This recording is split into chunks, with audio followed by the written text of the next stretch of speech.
자, 안녕하십니까. 하이퍼랩입니다. 자, 이번 시간에는 12년 특례 서울대학교 자기소개서 작성법에 대해서 설명드리도록 하겠습니다. 아시는 것처럼 서울대학교가 12년 특례 전형에서 자기소개서가 2025년도 후기부터 부활을 했죠. 자소서는 정말 역할이 되게 중요하다는 생각을 항상 하게 돼요. 왜냐하면 실제 학생들이 원서를 쓰고 그 다음에 자기소개서를 작성해서 합격과 불합격을 하는 사례들을 보면 자소서가 이만큼 중요한 역할을 하구나. 학생의 학력지표가 다소 낮아도 이런 자기소개서를 효과적으로 작성했었을 때 실제 합격할 수 있구나라는 부분을 확인하기 때문에 자기소개서가 중요한 역할을 한다는 점을 꼭 말씀을 드리고, 우리가 자기소개서 그러면 잘못 생각하시는 분들은 자기 자신을 소개한다, 나의 고등학교 과정, 고등학교의 활동의 경험들을 솔직하게 소개한다라는 말로 엉뚱하게 생각하는 경우들이 있어요. 자소서는 그런 게 아닙니다. 자소서는 입시에서 합격과 불합격을 짓는 매우 중요한 서류예요. 그렇기 때문에 입시에 대한 이해, 그 다음에 전문성에 대한 고려가 있어야 되고, 본인이 가지고 있던 여러 가지 활동의 내용들을 자기소개서, 표준학력지표, 추천서 이 세 가지의 연결고리가 얼마나 효율적으로 구성이 되느냐, 이 부분이 매우 중요하기 때문에 전략과 계획이 매우 중요하다, 이렇게 말씀드릴 수 있어요. 자, 우리가 자기소개서를 작성하게 되어질 때 그 대학들마다 평가의 방법들이라는 게 있죠. 일반적으로 학생부 종합전형, 재외국민 전형의 평가의 요소는 세 가지가 있습니다. 이렇게 학업 역량, 그 다음에 진로 역량, 공동체 역량, 이렇게 세 가지를 반영하게 되고, 이 핵심이 바로 자기소개서의 역할이다 라고 말씀을 드릴 수 있어요. 자, 여러분들이 자기소개서를 쓰게 되어질 때 꼭 명심해야 되는 몇 가지의 사항들이 있을 거라고 생각해요. 현재 자기소개서를 이제 막 쓰려고 하시는 분들도 계시고, 또 자기소개서를 쓰신 분들도 계시겠죠. 자, 그러면 나의 자소서가 과연 어떻게 작성이 되어졌는지 한번 살펴본다 라고 해서 제가 말씀드린 7가지 사항을 꼭 체크해 보시기를 바라고요. 자기소개서를 쓸 때 가장 첫 번째, 가장 중요한 것은 문항의 질문 내용을 정확하게 이해하고, 그 다음에 자신의 장점을 잘 드러나도록 구조를 설계하는 과정이 중요해요. 문항의 질문 내용을 잘 이해하고, 이 말이 정말 어렵습니다. 이 말이 도대체 무슨 말이냐, 이게 이해하기가 어려워요. 두 번째는 자기소개서는 일기가 아닙니다. 일기라고 하는 것은 누가 봐요? 아무도 안 보죠. 그냥 자기 혼자 보는 거기 때문에 자기 자신만 이해할 수 있도록 글을 쓰면 되죠. 하지만 자기소개서는 일기가 아니고 반드시 입학사정관, 대학의 교수님들이 나의 자기소개서를 본다, 나를 보고 계시는 분이 있다는 점을 꼭 알아야 되기 때문에 일방적인 자기 주장보다는 설득력 있는 글이 되어야 할 거고요. 세 번째는 자기소개서는 결과라고 하면 저는 뭐뭐뭐 해서 무엇을 했습니다. 뭐뭐 해서 수상을 했습니다. 뭐뭐 해서 1등을 했습니다. 이게 중요한 게 아니에요. 자기소개서 중요한 것은 결과보다 동기와 이유, 과정과 노력이 중요하다는 점을 꼭 알아두시고요. 네 번째는 대학의 입학처나 학과 소개, 인재상을 언급하는 거 안 좋다. 왜냐하면 학생들이 글을 쓰기가 어려우니까 어떻게 하냐면 대학교 홈페이지를 뒤지죠. 자, 내가 서울대학교 의예과를 가려고 해. 나는 서울대학교 전기정보를 가려고 해. 서울대학교 경영학과를 가려고 해. 그러면 학과 홈페이지를 뒤져요. 그러면서 홈페이지에 나와 있는 커리큘럼을 복사하고, 학과 홈페이지에 들어가 보면 졸업 후의 진로라든가 또 학교 내에 여러 가지 학과 연구 프로그램들 나와 있으니까 그거 다 뒤져가지고 그런 내용을 짜집게 하려고 하는데, 이렇게 되면 어떤 문제가 생기냐. 첫 번째, 학생의 역량이 매우 부족해 보여요. 그리고 두 번째 특징은 뭐냐. 그렇게 쓰는 다른 학생의 글과 겹쳐요. 그렇기 때문에 글의 특징이 전혀 없어지죠. 그렇죠? 그렇기 때문에 절대로 대학의 입학처나 학과 소개, 커리큘럼, 인재상을 복사해서 붙이는 거 안 된다라고 말씀을 드릴 수 있고요. 자기소개서는 100% 자신만의 글이어야 합니다. 자, 그 다음에 다섯 번째는 대학을 칭송하는 글을 쓰지 마자. 이런 글. 학생들이 글을 쓰다 보면 뭐 이런 거 있죠. 서울대학교는 막 이렇게, 뭐 연세대학교는 막 이런 거. 그렇죠? 그렇게 아부하는 글들을 쓴다고 해서 대학에서 너가 우리 대학을 진정으로 잘 이해하고 있는 것 같아. 너는 정말 우리 대학을 오고 싶어 하는구나. 꼭 뽑아줘야지. 이렇게 하는 게 아니라 그렇게 글을 쓰면은 어떻게 떠나는 친구를 가랑지를 붙잡고 제발 가지마 살려줘. 이거와 똑같아요. 결국은 본인 자신이 보잘것없어진다는 얘기예요. 그렇게 글을 쓰는 것 대신에 본인의 고등학교 때의 노력, 경험, 활동을 통해서 내가 얼마나 최선을 다했고 얼마나 훌륭한지를 보여줄 수 있는 게 좋다. 이런 말이고요. 많은 학생들이 자기소개 쓸 때 이런 말 많이 하거든요. 자소서를 쓰려고 하는데 난 쓸 게 없어. 쓸 거리가 없어. 활동한 게 없어. 라고 생각하지만 자기소개서는 이렇게 뭔가 경험이 특별한 것을 쓰는 것이 아니라 생각이 특별해야 된다라고 말씀을 드리고 싶고요. 그리고 적절하게 구조를 잘 설계해서 자신이 가지고 있는 활동들을 소재로 잘 활용하는 것이 매우 좋습니다. 마지막으로 부모님에 대한 얘기를 하는 경우들이 있어요. 부모님의 직업이나 직장에 대한 이야기들 또는 가르침이나 가정 환경에 대해서 언급하는 것도 학생의 자립심이나 독립심이 결여되어 보이기 때문에 효율성이 떨어져요. 그렇기 때문에 좋지 못해요. 자기소개서는 100% 학생의 경험과 노력을 기반으로 한 배우고 느낀 점을 적는 게 자소서다라고 말씀을 드릴 수 있습니다. 자, 서울대학교 문항 한번 보도록 하겠습니다. 지금 보시는 것처럼 서울대학교는 종전에는 3개의 문항으로 구성이 되어져 있었는데 이제 문화가 단일 문항, 하나의 문항으로 되어져 있어요. 글자 수는 4,000바이트니까 한글로 하게 되면 대략적으로 2,000자나 2,000자를 조금 넘는 글자 수가 되겠죠. 과연 이 4,000바이트의 하나의 문장을 어떻게 작성해야 될까? 고민입니다. 이 문항을 한번 잘게 쪼개보겠습니다. 문항을 잘게 쪼개보면 3가지로 나눌 수가 있어요. 문항 분석을 해보면 첫 번째 문항 분석에서는 무슨 얘기가 나오냐면 보시죠. 보는 것처럼 Please describe your motivation for your desired course니까 당신이 희망하는 학과와 전공과 관련이 되어야 당신의 motivation, 동기가 뭐냐? 다시 말하면 지원 동기를 묻고 있고요. 두 번째 나와 있는 얘기는 your preparation for a course예요. 다시 말하면 준비의 과정. 그 다음에 academic achievement니까 학업적 성취예요. 첫 번째 문항에서 묻고자 하는 부분은 지원 동기가 뭐냐? 그 다음에 준비 과정이 뭐냐? 또 학업적 성취는 무엇이냐? 이렇게 묻고 있고요. 두 번째 문항에서 얘기하는 것은 당신이 서울대학교에서 공부하는 동안에 당신의 학업적 목적은 무엇이냐? 다시면 대학 입학 후에 학업 계획이 무엇인지를 묻고 있고 세 번째 문항에서 묻고자 하는 것은 개인적 특성이나 가치관이나 성장 배경에 대해서 쓰라고 얘기를 하고 있는 거예요. 앞에 나와 있는 이 하나의 문항을 쪼개보면 하나, 둘, 셋으로 쪼갤 수가 있고 하나, 둘, 세 개 내에서 첫 번째 내용은 지원 동기, 그 다음에 학업을 위한 준비 과정, 그리고 성취의 결과, 그 다음에 두 번째에서 묻고자 하는 것은 입학 후의 학업 계획, 그 다음에 세 번째는 개인적 특성, 이거예요. 그런데 이 말이 쉽지가 않아요. 이 말이. 도대체 이 얘기대로 쓴다면 학생들은 다 어떻게 써야 되냐면 앞부분에다가 지원 동기를 써야 돼요. 지원 동기를 쓰면 뭐라고 쓰냐면 저는 중학교 때 어렸을 때 할아버지가 몸에 아파가지고 막 이렇게 한 거를 보면서 나는 장차 의사가 돼서 우리 아버지를 고쳐줘야 되겠으라고 생각했습니다. 이런 것 같은 말도 안 되는 얘기로 해서 본인의 직접적 간접적 경험을 통해서 지원 동기를 늘어나야 되거든요. 늘어나야 되는 거. 그러니까 그런 말을 쓰면 안 돼요. 다시 말하면 지금 이 문항에 나와 있는 1번, 2번, 3번을 글자 그대로 이해하면서 자기소개서를 작성하면 엉뚱한 글이 나와요. 그렇죠? 본인의 활동과 우수성과 관계가 없는 본인의 직접적, 감정적 생각에 대한 얘기들을 막연하게 적을 가능성이 높다는 얘기예요. 그렇기 때문에 우리가 꼭 알아둬야 되는 부분이 있는데 그 말씀 드리기 전에 자, 하이프리뷰에서는 3년, 12년 특례 전형과 관련된 원서 접수 대행 서비스를 진행을 합니다. 신청을 희망하시는 분들은 하이프리뷰 연락 주시면 안내해 드리도록 하겠습니다.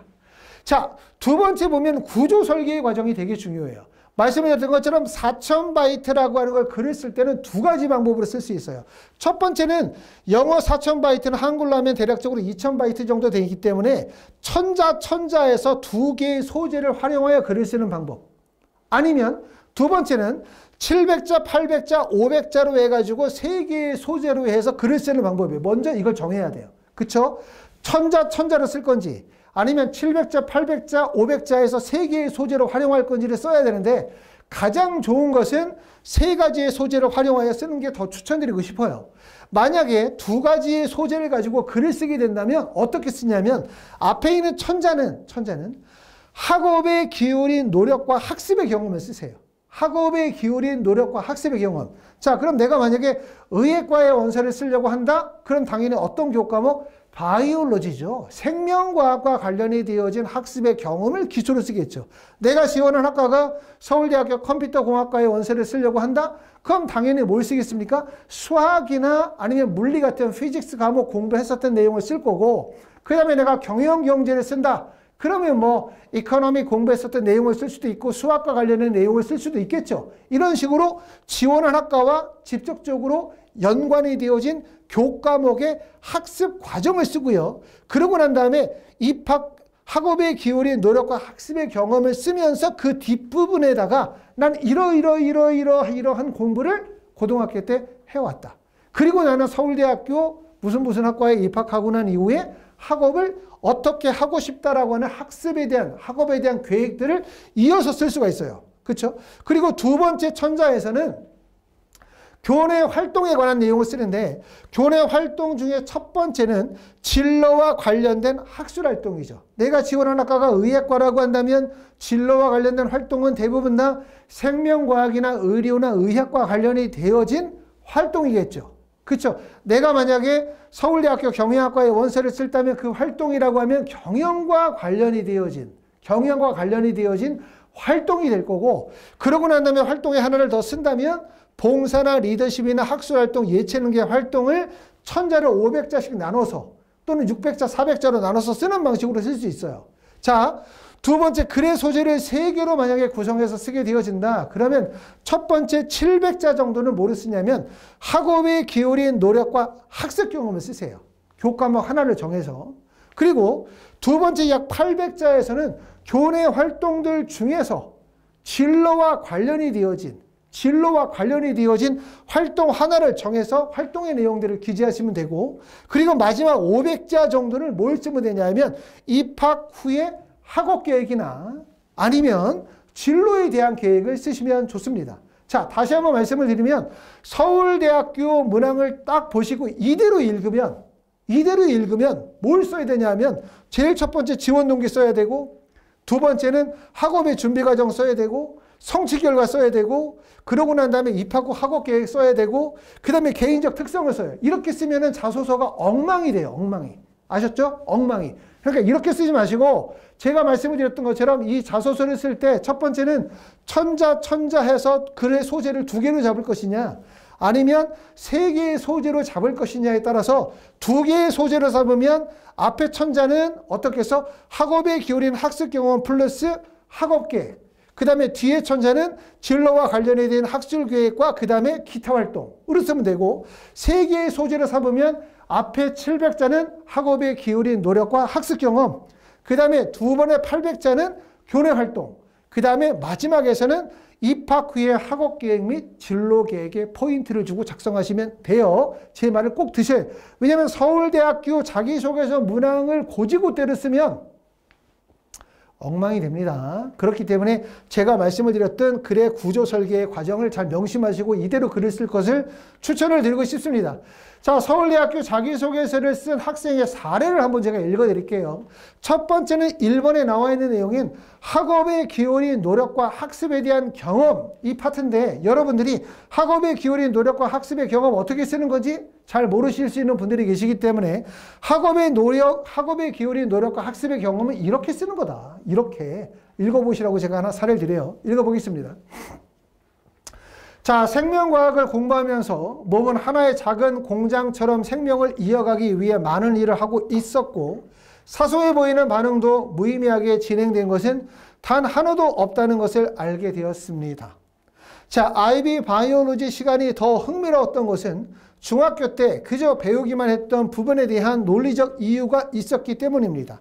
특히 효소 부분을 배울 때 효소가 극단한 산성도에서 단백질이 변성되어 효소의 기능이 떨어지는 것에 대한 이유가 명확하지 않았기에 이해하기가 힘들었습니다. 이 점을 이해하기 위해서는 사이언스 디렉터라고 하는 사이트에서 W.T. 프랑켄버그 주니어와 J.B. 그 다음에 조난슨이 쓴 Effect of pH 그 다음에 이점 그 다음에 Stable in the Soil이라고 하는 논문을 읽어보았어요. pH가 바뀌면 수소이온의 개수가 달라져 단백질을 구성하는 분자 간의 결합이 방해되어 단백질을 접힘이 올바르게 일어나지 못한다는 사실을 알게 되었다. 더 나아가 화학 선생님께 이와 관련하여 여쭤본 후에 수소이온은 강한 양전자를 띠므로 극성 분자 간의 결합이 있을 때 극성 분자에서 음전하를 띠고 있는 부분이 소수 이온에 끌리기 때문에 결합이 방해한다는 것을 알 수 있었다라고 썼죠. 학생이 글을 쓸 내용을 보면 첫 번째는 교과목에 대한 학습에 대한 동기와 이유가 나와요. 두 번째는 학습의 과정에서 본인의 궁금증이 발생이 되어지고 궁금증을 해소하기 위한 본인의 탐구의 과정이 나오죠. 그 탐구의 과정을 통해서 성취의 결과가 나오고 이 성취의 결과를 통해서 배우고 느낌적인 기술이 되어지고 있다. 이게 바로 특징입니다. 자, 다음 보시는 건 사례 2.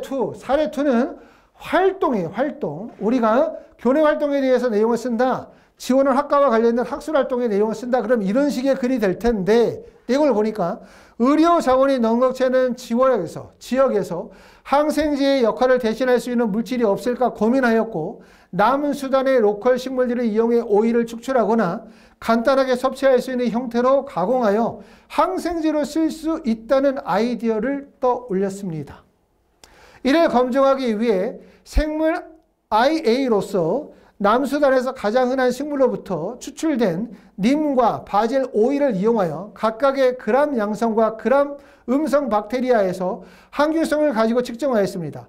실험 과정은 순탄하지 않았지만 기존에 널리 쓰이던 디스크 확산 검사 대신 대장균과 포도구균의 번식으로 인한 흡강도의 변화를 측정하였는데 유화제로 투입된 계란 노른자의 흡강도가 시간에 따라 변화하면서 박테리아 번식에 대한 흡강도가 제대로 측정되지 않았습니다. 등등등의 내용들을 보실 수가 있어요. 결국은 뭐냐면 국내 대학에서 학생을 선발할 때 제일 중요한 점은 아까 보셨던 것처럼 결국은 진로 역량, 탐구 역량이에요. 진로 역량, 탐구 역량. 내가 지원한 학과와 관련이 되어진 학업적 노력과 성취. 그 다음에 이와 관련이 되어진 활동의 경험과 탐구 역량이거든요. 이런 점들이기 때문에 자기소개서를 말씀을 드렸던 것과 같은 내용을 쓰고 지금 보는 것처럼 자기소개서 작성 시 꼭 명심해야 되는 몇 개의 사항들을 핵심적으로 보시고 제가 말씀드리는 내용을 딱 명심하셔서 여기에서 어긋나지 않도록 자소서를 쓰시면 좋을 것 같습니다. 자, 하이퍼리뷰에서는 서울대학교, 연세대학교 자기소개서 첨삭 프로그램을 진행을 합니다. 12년 특례인 경우는 졸업생을 대비하고 대부분 다 해외에 계시기 때문에 화상을 통해서 진행을 하고요. 자기소개서 작성은 보통 지금 같은 경우는 한 달에서 한 2달 정도 시간 여유를 잡고 작성을 하게 되고 처음에 자기소개서 초안을 작성하고 초안 작성되어진 내용에 대해서 구조 설계하는 과정을 저와 함께 화상을 통해서 진행을 하게 돼요. 그러면 이제 완벽하게 새로운 자기소개서가 완성이 되고 그리고 부족한 부분에 대해서 1차, 2차, 3차에 걸쳐서 수정하는 과정을 통해서 완벽한 자소서. 학생이 직접 쓰지만 합격할 수 있는 자소서를 만드는 게 하이퍼랩에서 진행하는 자기소개 첨삭의 포인트라고 말씀을 드릴 수가 있고요. 자기소개서의 합격생의 자소서를 보시고 싶으면 저희 하이퍼리뷰 홈페이지로 가시면 합격생 자기소개서가 열람이 가능합니다. 그거 꼭 체크해서 보시기를 바라고요. 자기소개서 첨삭을 희망하시는 분들은 연락 주시면 제가 또